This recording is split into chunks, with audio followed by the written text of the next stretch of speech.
కాఠ్మాండులో యువత ఆగ్రహం కట్టల్తెంచుకుంది. నిరసనలు హింసాత్మకంగా మారాయి. దీనికి కారణం ప్రభుత్వ అవినీతిపై తీవ్ర అసంతృప్తే. చివరికిది పెద్ద రాజకీయ సంక్షోభానికి దారితీసి ప్రధానమంత్రి రాజీనామా చేయాల్సిన పరిస్థితి వచ్చింది. ఈ సంక్షోభంలో ముఖ్యంగా 3 కీలక పరిణామాలని మనం గమనించాలి. మొదటిది సెప్టెంబర్ 8, 2025న జరిగిన ఒక విషాదం.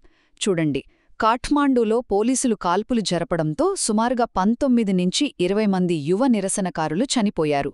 మొదట సోషల్ మీడియాపై నిషేధానికి వ్యతిరేకంగా మొదలైన ఈ నిరసనలు వెంటనే అవినీతిపై ప్రజల ఆగ్రహంగా మారిపోయాయి.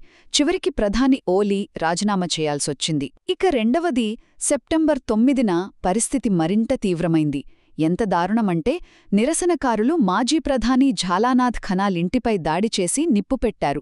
ఈ ఘటనలో ఆయన భార్య రాజ్యలక్ష్మి చిత్రకార్ తీవ్రంగా గాయపడి పాపం మరణించారు. అంటే హింస ఏ స్థాయికి చేరిందో అర్థం చేసుకోవచ్చు. మూడవది రాజకీయ నాయకులపై దాడులు పెరిగిపోయాయి. మాజీ ప్రధాని షేర్ బహదూర్ దేవ్బా, ఆయన భార్య అర్జు రాణా దేవ్బా, ఆర్థిక మంత్రి బిష్ణు పౌడెల్, ఇలా చాలామంది నాయకులను నిరసనకారులు వెంబడించి కొట్టి అవమానించారు. కొంతమందిని కాపాడటానికి మిలిటరీ హెలికాప్టర్ల ద్వారా సురక్షిత ప్రాంతాలకు తరలించాల్సి వచ్చింది.